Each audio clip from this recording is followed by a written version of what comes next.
How do you find meaning in your life? In the modern world, people are nihilistic, depressed, overstimulated while simultaneously bored. People work hard jobs that they feel little connection with. People are cooming, they're gooning, they're doing anything they can to escape reality. Life doesn't have to be this way. For most of history, people lived vastly different lives than they do today. As long as you weren't in war and you had enough to eat, life wasn't that bad. People felt like they were part of something greater than themselves, like they had purpose and meaning, like they were part of a larger community. The difference between most people now and our ancestors is two things. They felt a connection to their community and their work. They felt like their work had meaning and that they were an important, valued member of society. Very different from how we live now. We live very isolated lives, feeling like we're a cog in a machine. So is it even possible to achieve the life that our ancestors lived without living like the Amish? Think of two people.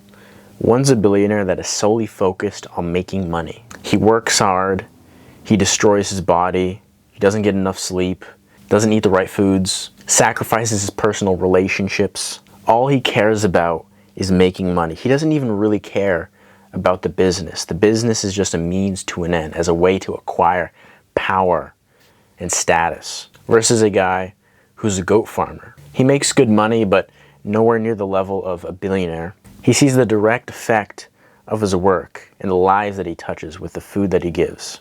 He doesn't sacrifice the personal relationships in his life. He works hard, but he doesn't destroy his body. Who do you think is happier and living a more purposeful life? Your purpose comes from helping others, not from pursuing sex, money, or power. So how do you find your purpose? The first thing is that your purpose needs to be something that is interesting to you. This is a step that people greatly overcomplicate, but it's really simple. The way that you find your purpose is through clarity, mental clarity. There's a couple steps that you do this. The first step is journaling. You journal about what type of life would you want to live? Okay, what is your ideal day? What would your ideal day be in this life? What would you be doing? What wouldn't you be doing? Write down your general interests that you have. All the interests that you like. If you like history, if you like hanging out with your friends, get specific. And the more you journal about what you want, the more you'll get closer and closer to your purpose, to what you should be doing. The next step is avoiding instant gratification and escapism, which prevents you from achieving your purpose. A lot of people don't even know what they like. A lot of people don't know what their interests are because they don't actually do anything, because they're too busy playing video games, participating in degenerate activities. And so you need to stop your escapism. And the way to stop your escapism is by improving your life. And you improve your life by going on self-improvement, by improving your health, by improving your mental health. You improve these things so you don't feel the need to have your escapism. And when you don't feel this need, you can actually live life and experience new things. Your purpose also might be something that you wouldn't have expected. For instance, I used to work a job that I no longer work because it didn't have health insurance. And in this job, I used to climb really tall ladders. And these ladders, it used to freak me out. But there's people working there for many years, even like a decade at this job. And they loved it. I was cleaning windows. The job paid well. And as long as you didn't mind the lack of health insurance and climbing up, 2-3 stories in a ladder, it was surprisingly a purposeful job. Because in this job, you got a sense of freedom. You got paid not based off of the hours, but based off of each job that you completed. So you can kind of go home whenever you complete all your work for the day. So you got this sense of freedom and accomplishment, and you could directly see the impact of your work and the smile on people's faces after you cleaned the windows of their house. And so for these people working this job, it was very purposeful. This is why a lot of people enjoy gig jobs, jobs where you don't really have a boss, where you can work on your own time, yet you feel and you understand the direct impact that you're having on other people. The last point is that at some point, you need to man up, woman up, and pursue your purpose. A lot of people know what their purpose is, but they're too scared to pursue it. I've heard people that want to start a business, and they live their whole life thinking about starting this business. But you ask them, okay, why don't you do it? And they come up with some type of excuse. Oh, it'd be too hard. Oh, Yeah, owning a business is hard. You know, if you want to own a coffee shop, it's going to be difficult, but it's going to be purposeful. You're going to feel meaning from doing this job. It's better than living a life of regret in a job that you don't like, that you don't feel any purpose in doing.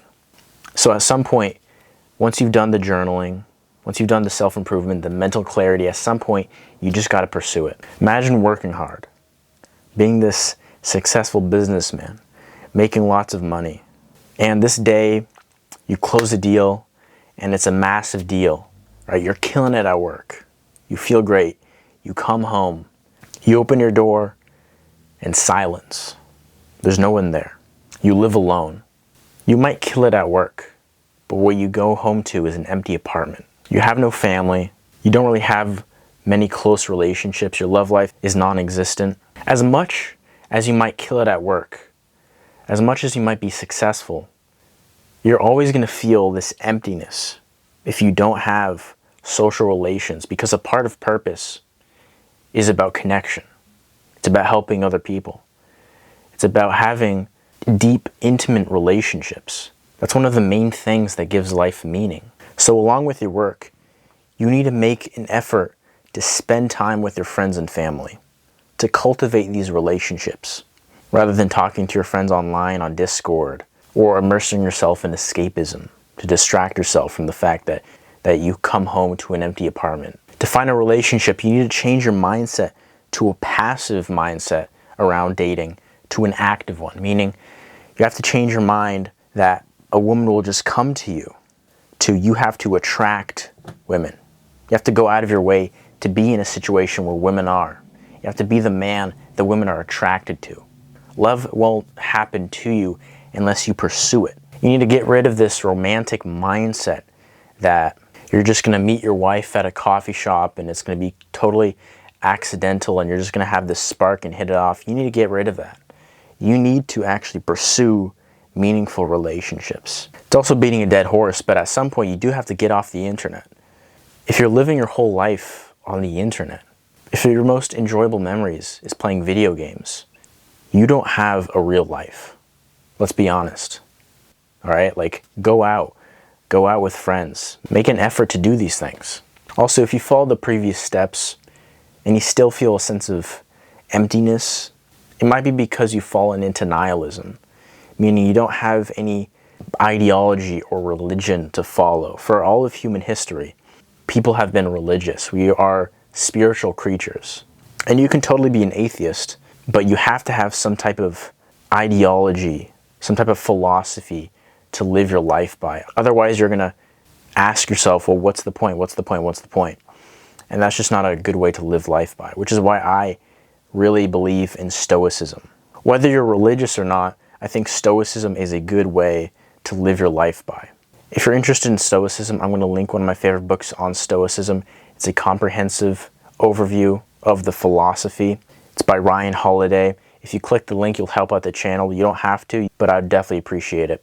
I make videos on self-improvement related topics like this one. If you like this video, please subscribe to the channel. Other than that, that's all I got. See ya.